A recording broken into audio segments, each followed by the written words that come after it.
আজিৰ এই ভিডিঅ'ত আলোচনা কৰিম মইল দুলীয়াজান জিএনএম নাৰ্ছিঙৰ 29 তাৰিখত হৈ যোৱা পৰীক্ষাৰ কেইটামান প্ৰশ্ন আৰু উত্তৰ। ইয়াতে চাই লওক।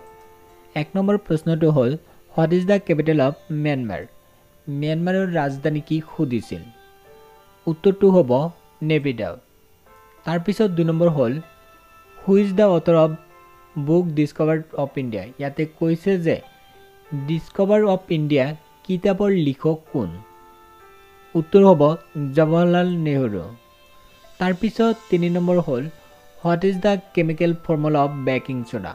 বেকিং সোডাৰ কেমিকেল ফৰ্মুলা কি হয় সুধিছিল? NaHCO3। তাৰপিছত হ'ল who is the father of our Indian constitution? মানে ভাৰতৰ সংবিধানৰ পিতৃ বুলি কাক কোৱা হয়? B.R. আম্বেদকাৰ। উত্তৰ। তাৰপিছত what is the hottest planet of solar system? ইয়াতে কৈছে যে সৌৰজগতৰ উষ্ণতম গ্ৰহটোৰ নাম কি? ভিনাছ। মানে শুক্ৰ গ্ৰহটো হ'ল উষ্ণতম গ্ৰহ। তাৰপিছত হ'ল name of the instrument that measure the depth of the ocean? ইয়াতে কৈছে যে সাগৰৰ গভীৰতা জুখিবলৈ কি ইনষ্ট্ৰুমেণ্ট ব্যৱহাৰ কৰা হয়? ফেটোমিটাৰ। তাৰপিছত সুধিছিল SI ইউনিট অফ এনাৰ্জি শক্তিৰ একক কি? জুল। তাৰপিছত SI ইউনিট অফ চাৰ্জৰ SI ইউনিট হ'ব কুলম্ব।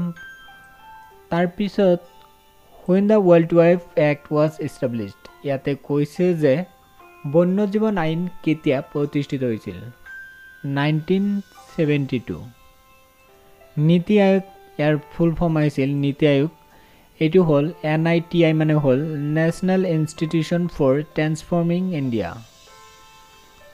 তাৰপিছত আহিছিল name of smallest union territory of India? এইটো হ'ব লক্ষদ্বীপ। তাৰপিছত where is the headquarter of the UNO situated? মানে ক'ত অৱস্থিত আছে হেডকোৱাৰ্টাৰ UNOৰ? এইটো হ'ব নিউয়ৰ্ক। তাৰপিছত the term of the Rajya Sabha member is? ৰাজ্যসভাৰ মেম্বাৰৰ টাৰ্মছ কিমান দিন? 6 ইয়াৰ। যিসকল কেণ্ডিডেট পৰীক্ষা দিছে বহুতকেইটা প্ৰশ্ন 100 মাৰ্কছৰ প্ৰশ্ন আছিল, 100টা প্ৰশ্ন আছিল, কিন্তু এইকেইটা প্ৰশ্ন মই জনাই দিছোঁ কেণ্ডিডেটক। এতিয়া কেণ্ডিডেট কাম কৰিব পাৰে। বৰ্তমান GNM BSc নাৰ্ছিং ANM নাৰ্ছৰো আকৌ ফৰ্ম ফিল আপ হৈ আছে। এতিয়া ফৰ্ম ফিল আপ কৰিব পাৰিব। ডিগবৈৰ ফৰ্ম ফিল আপ চলি আছে। তাৰপিছত Srimanta Sankardev university BSc nursing চলি আছে। তাৰপিছত ANM নাৰ্ছৰ 1 তাৰিখৰ পৰা ফৰ্ম ফিল আপ হ'ব।